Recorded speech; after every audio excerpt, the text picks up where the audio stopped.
Thanksgiving and horror don't exactly go hand in hand. But it does come up every once in a while. Last year, we brought you stuffed, skinned, and carved 3 Thanksgiving thrillers. This year, we wanted to do something a little different.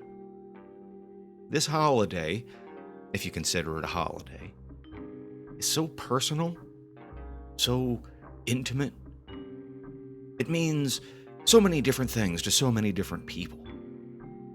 To me, it means family and friends and food and drink.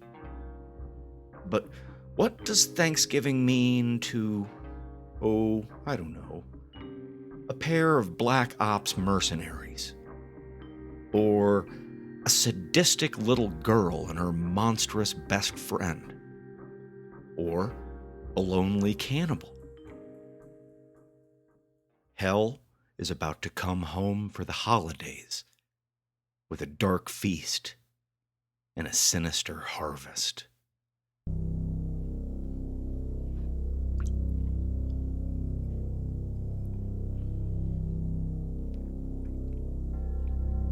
Drinking whiskey in the kitchen and telling scary stories around the fire. Music, monsters, and mayhem, killers, cannibals, and cults, fearful fiction and furious fact, tall tales, and terrible truths. This is a scary home companion.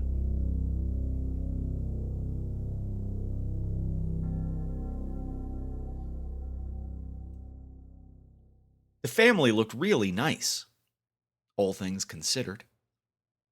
A mom, a dad, an aunt, an uncle, 3 kids, and an abuela, wearing their Sunday best, all sitting around a long wooden dining room table, piled so thickly with different dishes that they needed all 3 leaves in the center. At the head of the table sat Emily Mason. She was wearing a princess dress, with flowers woven in her hair. By her side sat her very best friend in the whole world, Ben Burrows, the deformed, hulking giant who hid under a battered Halloween mask. There was a long, quiet moment as Emily smiled at each family member in turn. Thank you for having us for dinner. You see, my Benji boy has never had a proper Thanksgiving in his whole life. Isn't that sad? I thought it was sad. Then I saw how much food you had and how nice you all looked, and we thought it would be okay if we joined you. Is that okay? She raised her wine glass, which was filled with apple juice. And slowly, the family members all reached out as well, with their wrists bound in twine and duct tape, and they raised their glasses. Oh my gosh, thank you!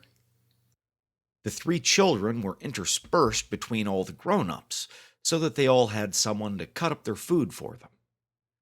For the kids, Emily had only tied their feet to the chairs and left their hands free. For the grown-ups, the wrists were lashed together, as well as having their feet bound to the chair legs. Everybody had a strip of duct tape over their mouths. That part was a bit of a formality, and Emily knew it. If they really wanted to, any of them could easily get that tape off and start to scream. But none of them had, and this was good. Today, Emily didn't want screams. Today, Emily wanted a nice Thanksgiving, so that Benji would know what that was like. She walked around the table, duck goosing her way over to the old woman. Are you the grandma? I'm going to call you Grandma. I want to let you free so you can serve the food. Please? Oh, good. And you are just going to serve the food right and not do anything silly. You see that thing there by the turkey? It's an electric carving knife. You see that thing behind Benji's chair? That's a big carving knife. Whoops, I mean chainsaw. Do we want Benji to pick it up? No, we just want a nice family Thanksgiving. So, just serve the food, Grandma, and don't do anything silly. Okay? She grabbed that carving knife and used it to cut the old woman's bonds. She left the tape on her mouth, kept her eyes on the floor, and started walking around the table, clockwise, serving a scoop of every dish onto every plate. Meanwhile, Emily skipped around the table, counterclockwise. Every time she passed the old woman flinched. As for herself, Emily could hardly remember a nice Thanksgiving like this. She had had a few, but that was before the big fire, before she got put in a cage, and those memories felt very distant. She found it very nice to have the whole family together again, even if it was a borrowed family. But poor Benji, he'd never had one before, ever in his whole life. Raised in that horrible shack in the woods, he was treated like an animal, and once he was in a cage, it was no better. But those days were long gone. Now they were in charge, doing what they wanted to do. And today, Emily decided that this is what they wanted to do. For once, she genuinely didn't want to hurt anyone. This wasn't about playing with dollies. This was different. This was special. It was important for Benji to know what Thanksgiving was. Soon, the old lady had filled up everyone's plate, and all had taken their seats. Okay, I think we should all take the tape off of our mouths so we can eat. And thank you for leaving it on so far. That is really very good manners, and I appreciate it. Remember, mouths are just for eating, not talking. Okay, Benji, you have turkey there, white meat and dark meat. This is green bean casserole. That's stuffing. I think that's sausage. That's very weird. I don't really like it, but still you should try it. Silly boy, take off your mask. We're all family here. You can take it off. Slowly, racked with insecurity, Ben stripped the mask off his head.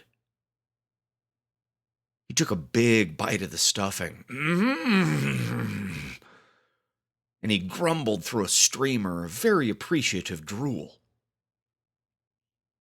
At the sight of his hideous face, the children began to scream.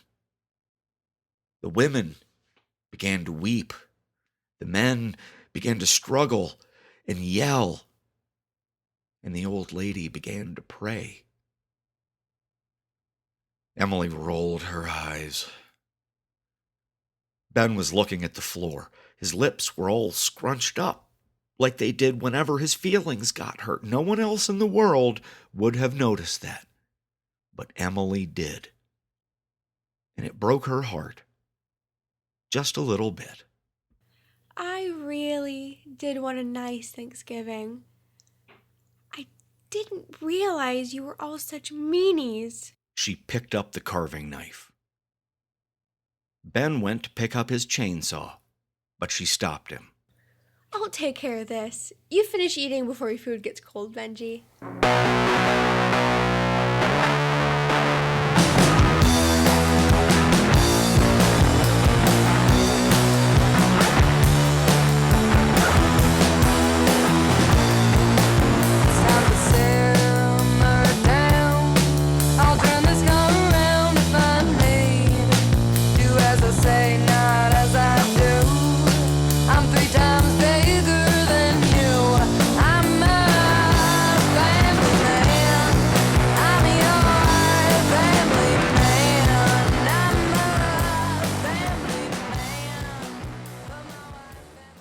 It was a cold, blustery Thanksgiving afternoon. And apparently, Thanksgiving meant something to Manny Cortez. It meant less than nothing to his partner, Oregon Cray, who was full-blood Mohawk and a non-celebrator of the holiday for obvious reasons. Still, Oregon stuck by his friend as they walked from diner to diner through a mid-city sprawl, searching for the right menu. Every time they found a place, Manny would poke his head inside and ask if they had turkey and fixins. Everybody had turkey sandwiches and instant mashed, but that wasn't going to cut it. Not today. Not for Manny. 2 hours later, they finally found a little mom and pop that was offering Thanksgiving turkey dinner platters. Manny ordered 2, both for himself. Cray ordered them both beers. They sat down in a booth, and Cortez asked his friend, "Why you don't like Thanksgiving?" Cray chuckled. "You're kidding me, right? The question is, why do you like it so much?" "Oh, shit. I never told you that story." Cray shook his head. "Well, I did tell you about growing up, right? With the Coyote brothers?" Cray nodded. He'd heard that story many times over. While crossing over from Mexico into Texas, 9-year-old Manny Cortez had lost his mother. It was just bad luck, really. Instead of leaving him alone, the Coyote had taken young Manny in and put him to work. From that point on, he rode shotgun for a set of identical twin coyotes, one operating on either side of the border. And apparently, for a pair of human traffickers, they weren't altogether bad guys. That's how Manny tells the story, anyway. He says, "So, this is when I was 13. Been hopping back and forth over the border for a while now. About to start making my own runs, get my feet wet, driving the truck, taking the money, all that. But before that day came, the day came. My last day on the job, last time I saw either of those brothers. We were coming back north and ran into some freelance Texas Rangers, they fancied themselves. A psycho border patrol. They weren't the law. They were all hopped up on Chuck Norris and political bullshit and thought they were the law. Thought they'd go stake out some coyote trails, have a few beers, and then strike back against those invading Mexicans. A waitress named Esther brought beers for them, along with a basket of warm bread. Manny leaned down and inhaled it. "You make this bread in-house?" "Thank you, Esther." Anyway, the Locos Gringos ram us off the road into a ditch. It was me, Uncle Chavo, and 6 in the back. Everybody got banged up in the spill, but we all got out. And that's when I saw this kid. Bro, this kid, he couldn't have been old enough to drive. He's holding a gun that was bigger than he was. I'd wager he didn't know it was set to full auto. He probably didn't even know what full auto meant. And looking back, I'm sure he wasn't intending it. He was just all amped up and pushed into it. But he held down that trigger. Cut 3 people right in half, man, I kid you not. This was ordnance for war, and they used it for hunting backs. That's what they called it. Hunting backs. Anyway, this kid, he drops the gun right after. He's crying, he's puking, everyone's screaming. The air stinks of blood. Uncle Hector looks at me and whispers to run, to just run. So that's what I did. I don't remember hearing any more shots behind me, but the pulse in my head was so loud, I just might not have heard them. I just ran for hours, bro. Hours. It was way past noon before I ever saw a living soul. I come up on the back of some ritzy housing development, little McMansions on big-ass plots of scrubland, right? Pushed right up against the desert.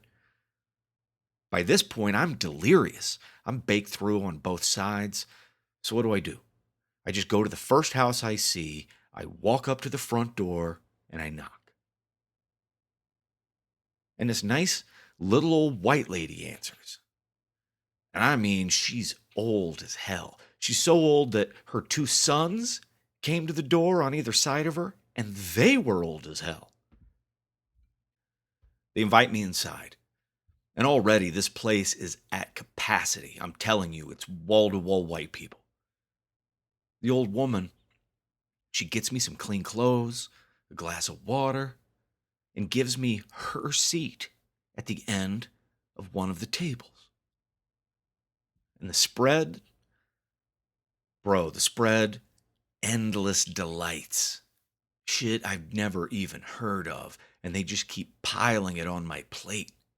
Turkey, ham, potatoes, gravy, cornbread stuffing, cream spinach, yams, cranberries big as an eyeball, green beans, glazed carrots. Holy shit, bro, that glaze still haunts me to this very day. It was so good. Oh, look who it is. Esther's back. The waitress came over with a tray laden with food. 2 plates brimming with turkey and a respectable number of fixins. The steam coming off the plates caught the over-table light bulb just right, and it made Manny smile. Esther, this looks amazing. Just one thing, though. You think you might be able to rustle me up some cranberry sauce somewhere in the back? There just wasn't room on the tray, hon, Esther said, and gave him a little wink. She went away. Manny didn't eat, not at first. He just took it all in, savoring the moment with all of his senses before the meal. That family, those people in the house, they were the same color as those Border Patrol psychos. And they were nothing but charitable and kind. They didn't ask me who I was or where I was going. They just clothed me and fed me. And I remember sitting there, stuffing my face, and just listening to this huge family talking, 100 different voices at once. And I thought to myself, this family, that Border Patrol, all of it, this is America. And it is, bro. Thanksgiving, I don't care what it stands for to you. I really don't. Because it means something to me. And with that, he took a big forkful of turkey. He dragged it through the mashed, and then the gravy, and then stabbed it into the stuffing. And he closed his eyes as he chewed it. I did steal their car, though. Craig cracked up. But, as soon as I could, a few years later, I drove back there and I left them a new car, a much nicer car. And do you know what day I did that good deed, amigo? Cray didn't say anything. Just then, Esther showed up with a second platter, ladled high with chunky red goop. Is that my cranberry sauce? Esther, from the bottom of my heart, I love you. Now listen, I got 2 plates, and my friend here ain't hungry. So why don't you sit down and eat with me?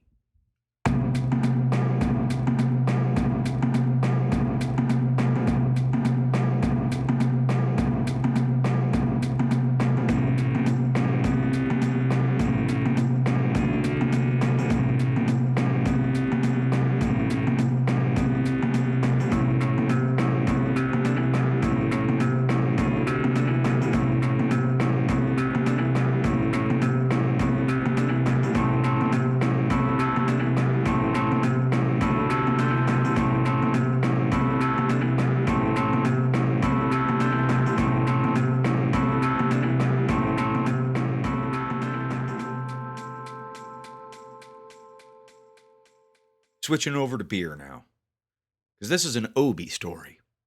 And Obi stories are beer stories. Back in the day, before he got arrested and thrown into confinement for a number of years, Obadiah Moncrief used to hunt people. He was a hog farmer by trade. His whole family had been. But Obi had grown too fond of his mighty hogs to slaughter them. He preferred to poach from the local hobo encampment. He would eat the choicest cuts and feed the scraps to his hogs. This was a lifestyle he maintained for nigh on 2 decades, without ever being detected. He was a smart hunter, never spooking the herd, never depleting the livestock. Whenever possible, he would knock out his prey and capture them alive, especially if they were women. If he had to kill his prey, he always did it quickly, with a single shot to the head. It was bad for the meat to make it suffer too much, and, as you might imagine, hobo meat was very stringy and greasy to begin with. Hanging, dressing, and butchering a live carcass always yielded the tastiest meat. This is how Obi met Asbjorn. The rail-thin, tow-headed man came awake, naked and dangling by his ankles. Obi was already holding the blade to cut the man's neck and bleed him out. But he started struggling and fighting and shouting in the weirdest language Obi had ever heard, and it made him laugh a lot. What is that crazy moon man gibberish? Asbjorn explained in excellent English that he was Norwegian. He had come to America with friends who had abandoned him, and he'd been drifting for the last few weeks trying to figure out how to get back home to Norway. Can't help you, partner. Obi picked up his biggest mallet so he could shut this guy up and get back to work. Wait. Asbjorn pleaded with the man. I am a cook. In Norway, I'm a very famous chef. I'll cook for you. I'll teach you to cook. I'll do whatever you say. Just please, don't kill me. Obi studied on that. He actually had not had anyone else's cooking since his family had passed. And it might be nice to have someone to talk to. And he really did get a kick out of this accent. So he decided to give it a try. Instead of killing him, he cut both of Asbjorn's Achilles tendons, and then got the wire snips and cut off all 10 toes. Here, start with these, chefy. Show me what you got, and they better not taste like hobo feet. Asbjorn proved to be as good as his word. What he ended up serving Obi, tender chunks of meat, filled with flavor, without odor, nor bone, nor nail, were simply delectable. He called them siltilab, a traditional Norwegian way of making pig's feet. Thus began a very unusual friendship. In Norway, resources like meat can be scarce, and so every single scrap of a carcass is used to make something nourishing and delicious. Well, delicious to a Norwegian palate. You know what I mean. The recipes all really landed with Obi, who had always been a very big eater. But now he found himself looking forward to supper more than ever. Asbjorn made him pinnekjot, a rib dish, fårikål, the national dish of Norway, a delicious stew that you could make with almost any cut of meat. Leverpostei is a liver pate, a little fancy pants for Obi's liking, but it wasn't half bad spread on a saltine. Fennelar is originally a slow-cured lamb leg, but it worked well with any leg. Svinestek, a roast pork dish, a perfect Sunday dinner fare. Like I said, Norwegians don't waste anything. So Obi also got introduced to the delicacy that is smalahove. Smalahove is a full head, brain and eyes removed, heavily salted, smoked, and then dried. It's usually done with a sheep's head, but it also worked wonders with a human head. Obi liked to pop the head down in the middle of the table, use an old brass candlestick in the neck stump to hold it upright, and then just sit there and pull soft, flaky chunks of meat off with his fingers, like a charcuterie. And it was melt-in-your-mouth tasty. Didn't even need mustard. The weeks rolled on. Both men put on weight. They also got to know each other a little better. Aside from an old FM radio, there wasn't any form of entertainment in Obi's house. The hog farmer spent every scrap of daylight outside, working the farm or tending the hogs, and most nights he went out stalking or hunting. So Obi never had a lot of downtime, and what he did was spent eating and sleeping. Asbjorn climbed the walls with boredom. After this long, the panic and the fear of his confinement and his mutilation had dissipated. It had somehow become normal, and he found himself mostly just bored. The reason he didn't escape was the same reason that he never tried to kill Obi while the man slept. Because Asbjorn had no way of leaving the house. Obi had seen to it that his feet were useless for walking, although he had learned to balance on them while he cooked. Even if he could walk, hell, even if he could run like Usain Bolt, the free-roaming hogs outside would gobble him up within minutes, and he knew it. Those creatures were enormous. They were dangerous, and they had free range of the Montcrief land. The hogs had been trained never to dare and enter Obi's house, but everything outside of his four walls was fair game for those porcine mammoths. This made Asbjorn completely dependent on Obi for his own survival, for better or worse. This kept him not just cooking, but taking care of the house and doing anything he could to stay useful. One chilly evening, Obi returned from a trip to his still, laden with milk jugs and clay jars filled with moonshine. They ate fårikål, using the last of the leftovers from the homeless man Obi had shot and gutted 3 days previous. After dinner, Obie poured moonshine for the both of them, and they toasted a fine meal. You know, Sheffy, you're the best cook I've ever met. And you may be the best friend I've ever had.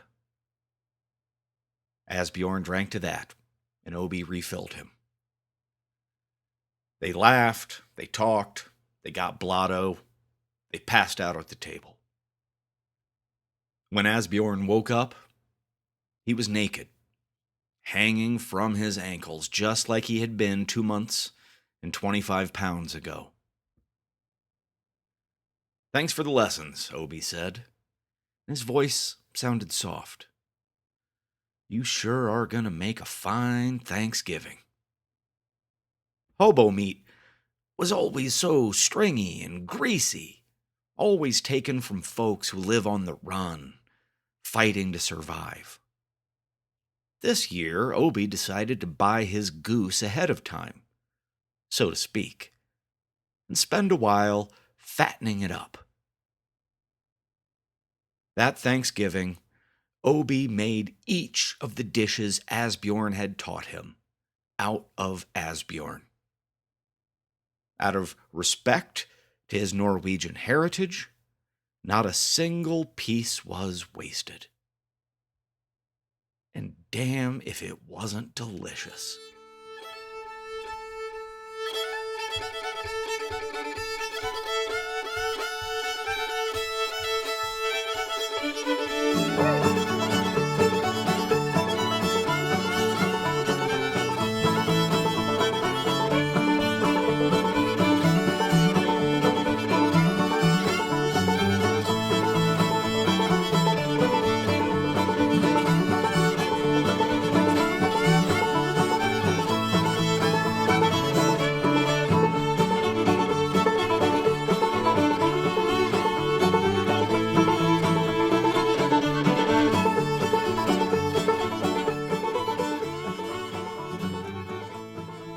Thank you for listening to another episode of A Scary Home Companion, in what has already become an annual tradition.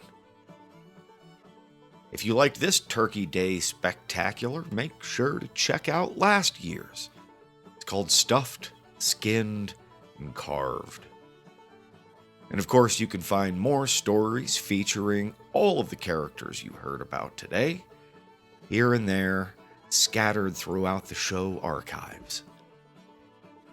Send feedback and questions to ascaryhomecompanion@gmail.com, or you can interact with the show on social media, Twitter, Facebook, preferably Instagram. If you would like to dive a little deeper into the stories of this episode, consider supporting the show on Patreon. You can find analysis videos for all new episodes, including this one, as well as bonus stories. The episode was edited and produced by Jeff Davidson, who also came up with the concept for the episode, featuring the guest voice of Savannah Hensley as Emily Mason. Music by Trigg with Crest, Dish Pit with Family Man, Utopia Ohio with Coyote, California, Black Twig Pickers, who close out the second consecutive episode with Ebenezzer, and as always, Chelsea Oxendine with the theme music.